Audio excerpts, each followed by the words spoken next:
तेव्हा जसा निकालाचा दिवस उजाडलेला आहे, अनेक मंडळी जी आहेत आपापल्या पद्धतीने यासाठी तयार होतात। आणि आता जाऊया विदर्भामध्ये। अमरावतीच्या तिरंगी लढतीत कोण बाजी मारणार? प्रहारचे दिनेश बुक कुणाचं गणित बिघडवणार आहेत? अमरावतीमध्ये पुन्हा नवनीत राणा की काँग्रेसचे वानखेडे, या प्रश्नाचं उत्तर आपल्याला मिळणार आहे। याशिवाय चंद्रपूरमध्ये सुधीर मुनगंटीवार प्रतिष्ठापणाला लागली आहे। भाजपच्या सुधीर मुनगंटीवारांना काँग्रेसच्या धानोरकरांचं आव्हान आहे। त्या बाजी मारतात का सुधीर मुनगंटीवार जिंकतात, हेही उत्तर आपल्याला मिळणार आहे। रजत वशिष्ठ आपल्याला अधिक अपडेट देतील। रजत, विदर्भातल्या या दोन महत्त्वाच्या लढती आणि याकडे सगळ्यांचं लक्ष लागलेलं आहे।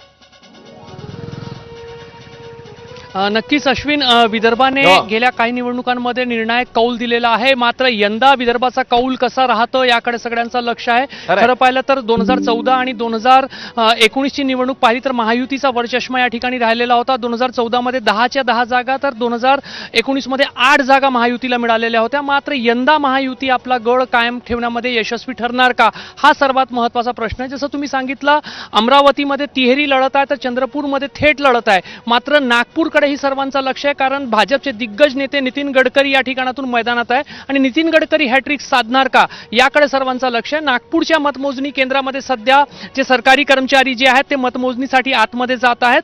तर थोड्या वेळ पूर्वीच इथली जी स्ट्रॉंग रूम आहे ती विविध जे उमेदवार आहेत त्यांच्या प्रतिनिधींच्या उपस्थितीमध्ये उघडण्यात आलेली आहे। त्यामुळे 8 वाजता बरोबर पोस्टल बॅलेटच्या मतमोजणीला सुरुवात होणार आहे। विदर्भामध्ये यंदा काही ठिकाणी थेट लढती आहे, म्हणजे थेट काँग्रेस आणि भाजपचे उमेदवार समोरासमोर आहे किंवा महायुती महाविकास आघाडीचे उमेदवार समोरासमोर आहे। तर अमरावती, अकोला, बुलढाणा अशा 3 मतदारसंघ ज्या ठिकाणी तिहेरी लढत होत आहे, त्यामुळे या तिन्ही मतदारसंघामध्ये तिहेरी लढतीमध्ये कुणाला विजय मिळतो याकडे आज सगळ्यांचं लक्ष राहणार आहे। आणि दुहेरी जी लढत ज्या ठिकाणी थेट लढत होत आहे त्या ठिकाणी कोण विजयी ठरते याकडे सर्वांचं लक्ष राहणार आहे। खरं पाहिलं तर विदर्भातील 3 मतदारसंघ असे आहेत, चंद्रपूर, गडचिरोली आणि सोबतच अमरावती, ज्या ठिकाणी गेल्या वेळची जी आघाडी होती विजयी उमेदवारांची ती काही हजारांवर होती।